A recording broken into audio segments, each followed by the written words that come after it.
Olá, meu irmão, como é que você está? Tudo bem?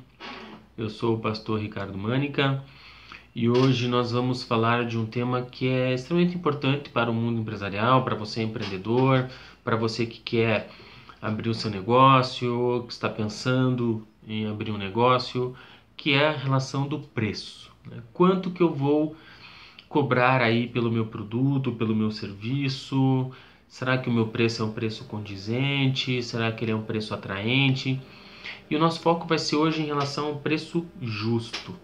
Então, o que seria aí um preço justo para ser cobrado do meu cliente, do meu consumidor, daquele que deseja adquirir o meu produto ou o meu serviço, ok?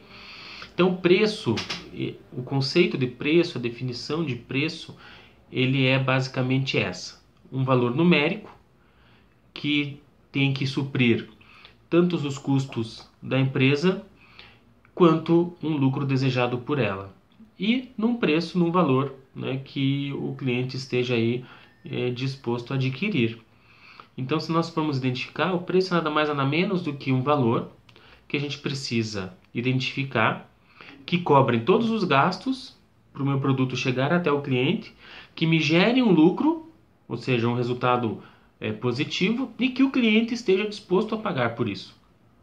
Caso contrário, eu não vou conseguir gerar a receita que eu tanto preciso dentro da minha organização. E o preço justo é exatamente isso, né? Você identificar um valor que o cliente enxergue, que o cliente identifique, que o cliente perceba o valor agregado naquele produto e que ele realmente pague aquele preço. Então, o preço justo nada mais é do que saber quanto que o cliente está disposto a pagar por aquele produto que você está oferecendo a ele. Quanto que o cliente está disposto a pagar por aquele serviço que você está disponibilizando para ele. E aí nós temos algumas estratégias de precificação. Nós podemos, por exemplo, precificar com base no custo, e nós podemos, por exemplo, precificar com base no mercado. E nós podemos utilizar as duas estratégias de precificação para chegarmos no nosso preço final. Então, por exemplo, eu posso considerar a minha estrutura de gastos, a minha estrutura de custos para fazer a precificação, considerando ou levando em conta o preço praticado pelo mercado. Um dos problemas que eu vejo, né, enquanto administrador, é que se eu começo também a só olhar o mercado, eu acabo tendo alguns problemas internos. Porque as empresas, elas possuem características operacionais similares, mas não são iguais, não são idênticas. Então, quando nós escutamos assim, né, de clientes, de empresários, a empresa tal está vendendo o produto a R$ 2. Como que eles conseguem vender a R$ 2 se o meu custo de fabricação é R$ 2,50? A gente escuta muito isso, por exemplo, né, no caso hipotético aqui dos R$ 2 e do 2,50.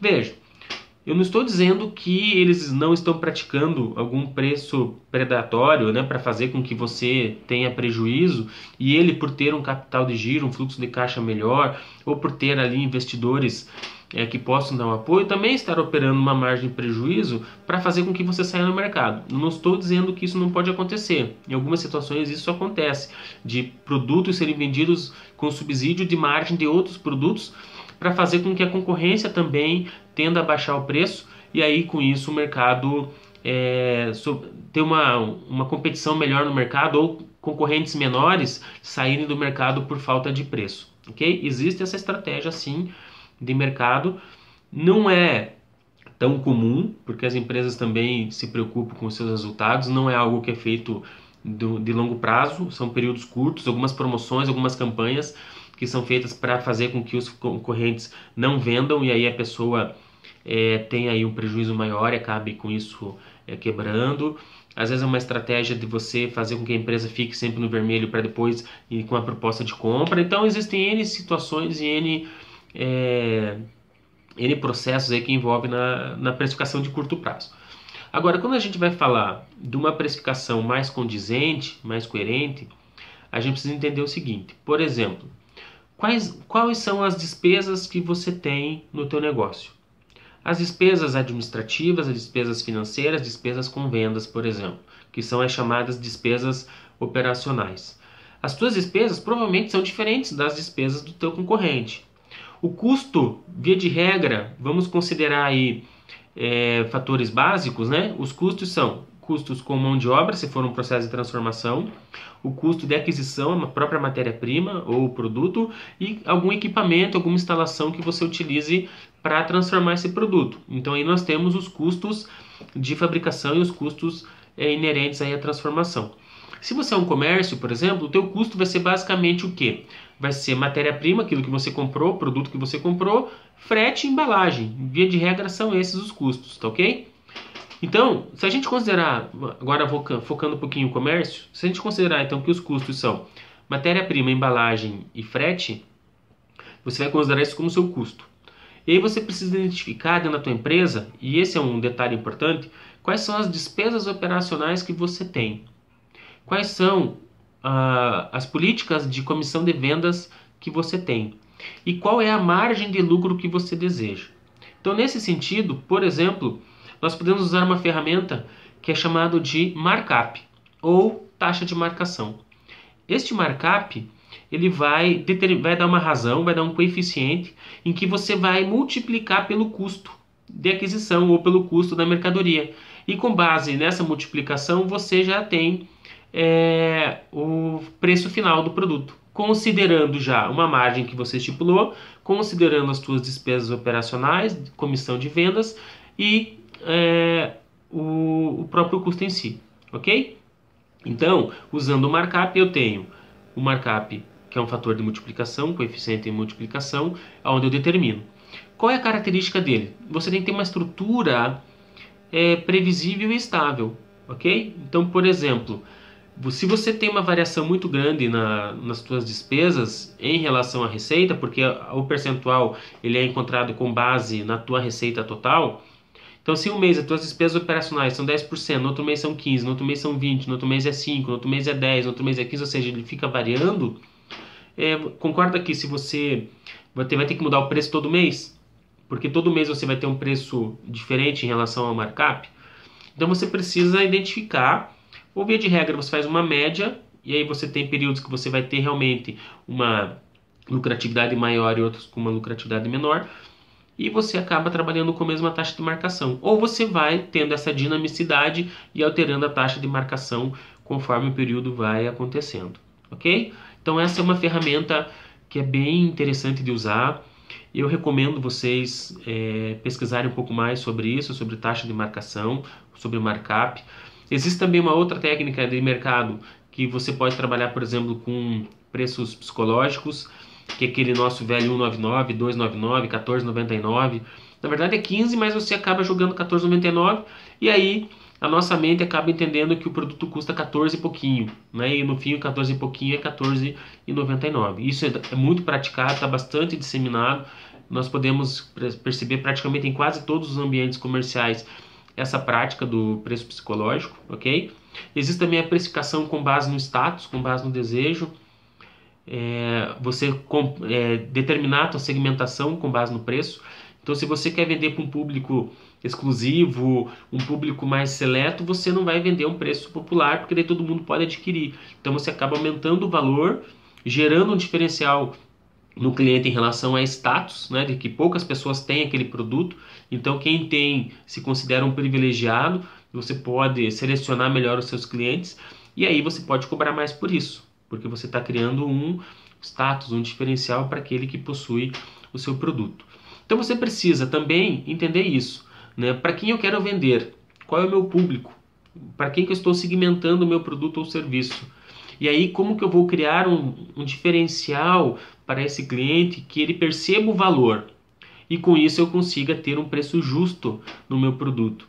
Porque se eu não percebo esse valor, o cliente não vai perceber também. E se o cliente não percebe o valor, ele não vai comprar de você, porque ele vai considerar que o preço é injusto em função do benefício que o produto traz a ele, ok? Então vejo que precificar não é tão simples, a ferramenta em si ela é simples, mas a gente precisa tomar algumas decisões antes de fazer o preço, por exemplo, para quem eu vou vender, por exemplo, como vai ser a minha distribuição, por exemplo, como vai ser meu processo de pós-venda, como vai ser a manutenção, garantia e assim por diante, porque tudo isso faz parte da despesa do teu negócio, tudo isso faz parte do custo do teu negócio, então eu preciso ter bem claro quais serão as formas que eu vou me relacionar com o cliente, quais são os apoios e suportes que eu vou dar a ele, para daí poder inserir isso no cálculo do preço. Porque querendo ou não, o cliente ele pode não querer pagar por aquilo que você oferece, mas no fim das contas sai tudo do preço, sai tudo da receita que você conseguiu ao longo do período. Então pense bem em relação a isso, né? Tenha um preço que seja condizente, um preço que o cliente perceba o valor agregado nele e aí ele prefira comprar o seu e não comprar o do seu concorrente, ok? Isso é muito importante aí pro teu negócio, a identificação de um preço justo. Então foi só uma técnica, né? Eu passei só uma pequena ferramenta aí que é a taxa de marcação de forma bem rápida para você também buscar mais e pesquisar sobre isso e aplicar isso no seu negócio. Tem as características próprias para cada tipo de segmento, o que é considerado como custo, o que é considerado como despesas na indústria, no serviço e no comércio, ok? Queridos, eu queria deixar uma leitura para vocês, uma leitura complementar, focando agora os princípios, né, que está lá em Ezequiel capítulo 18. Deem lá Ezequiel capítulo 18, que é uma palavra poderosa para nós empresários, para aqueles que desejam ter aí um negócio também, que fala em relação à ganância e à usura, ok? Então a gente precisa entender isso para que a gente possa também trabalhar os preços para vocês, nosso negócio. Uma mensagem, né, em relação a Zaqueu. Zaqueu era o chefe dos publicanos na cidade e os publicanos são pessoas que trabalhavam como cobradores de impostos para o governo romano. Então eles eram judeus cobrando para Roma dos próprios judeus. E eles não eram muito bem vistos na sociedade em função disso. Mas não porque eles estavam cobrando dos judeus e levando a Roma. O próprio Jesus disse, né? A César o que é de César e a Deus o que é de Deus. Então não existia ali uma distinção assim de não pagar. Não vamos pagar o imposto devido. Isso também foi praticado muito tempo por Israel. Se nós formos lá nos livros de reis e crônicas assim por diante, nós vamos ver que Israel dominou também alguns povos e eles também cobravam taxas, também cobravam espólios de guerra, também cobravam suprimentos dos povos conquistados. Então isso era comum, não existia ali uma questão de não, vamos pagar a Roma. Né? Eles foram conquistados por Roma e estavam pagando os impostos devidos a um povo que foi conquistado. Mas a grande questão ali era que os publicanos, eles cobravam a mais do que deveria do povo judeu. E esse a mais ficavam com eles. Então eles usavam de usura e ganância. E quando Jesus estava chegando na cidade e que Zaqueu quis ver Jesus, Zaqueu era uma pessoa, a Bíblia diz que ele era uma pessoa baixinha, de baixa estatura, ele subiu na árvore. E quando Jesus estava caminhando pela rua ali, ele olhou para a árvore e viu Zaqueu. E falou assim, Zaqueu, hoje eu vou comer na sua casa. E Zaqueu, mais do que ligeiro, desceu e levou Jesus até a sua residência. Uma residência boa, né, bacana, afinal de contas ele tinha muito dinheiro, porque ele se aproveitava do povo judeu.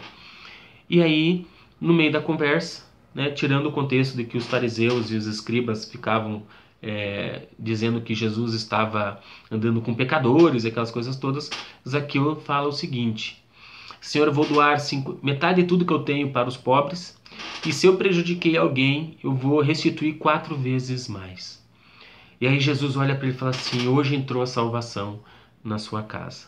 Ou seja, ele identificou, Zaqueu percebeu que estava agindo com usura. Ele percebeu que aquilo que tanto ele conquistou não significava nada, porque ele entendeu em Jesus, ou seja, ele viu que Jesus era o Filho de Deus, que Jesus era o Messias e que ele não precisava de dinheiro. O que ele precisava era de Cristo, ele precisava de Deus. Então Zaqueu deu metade do seu patrimônio aos pobres e aqueles que ele enganou, aquele que ele cobrou a mais, ele restituiu 4 vezes mais.